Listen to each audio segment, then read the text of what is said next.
আসসালামু আলাইকুম ওয়া রাহমাতুল্লাহ। 2023-24 শিক্ষাবর্ষে যারা অনার্স প্রথম বর্ষ ফাইনাল পরীক্ষায় অংশগ্রহণ করবেন, তো আপনাদের গুরুত্বপূর্ণ একটা নোটিশ প্রকাশ করা হয়েছে। সেটা হচ্ছে যারা ফর্ম ফিল আপ করতে পারেননি, তো আপনাদের জন্য সবচেয়ে গুড নিউজ সেটা হচ্ছে শেষবারের মতো ফর্ম ফিল আপের সময়টাকে বৃদ্ধি করা হয়েছে, কিন্তু কোনো জরিমানা ছাড়াই বৃদ্ধি করা হয়েছে। কোনো জরিমানা লাগবে না, আপনি সুন্দর করে কিন্তু ফর্ম ফিল আপ করতে পারবেন। তো কতদিন ফর্ম ফিল আপের সময়টাকে বাড়ানো হয়েছে আজকের ভিডিওতে ওইটাই দেখব।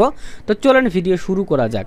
তো দেখতে পাচ্ছেন এখানে বলা হয়েছে 2023-24 সালের অনার্স প্রথম বর্ষ পরীক্ষার ফর্ম পূরণের সময় বৃদ্ধি সংক্রান্ত বিজ্ঞপ্তি। তো দেখতে পাচ্ছেন আবেদন ফর্ম পূরণের তারিখ হচ্ছে 23 জুলাই 2025 তারিখ থেকে 30 জুলাই 2025 তারিখ পর্যন্ত সময়টাকে কিন্তু বৃদ্ধি করা হয়েছে। এর ভিতরেই আপনাকে ফর্ম ফিল আপ করে কলেজে টাকা পয়সা জমা দিয়ে একদম ফর্ম ফিল আপের কাগজ জমা দিয়ে ফর্ম ফিল আপটি করে ফেলতে হবে।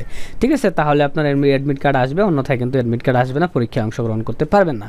তো এটাই ছিল মূলত আমাদের আজকের ভিডিও। লাইক করতে ভুলবেন না। আল্লাহ হাফেজ।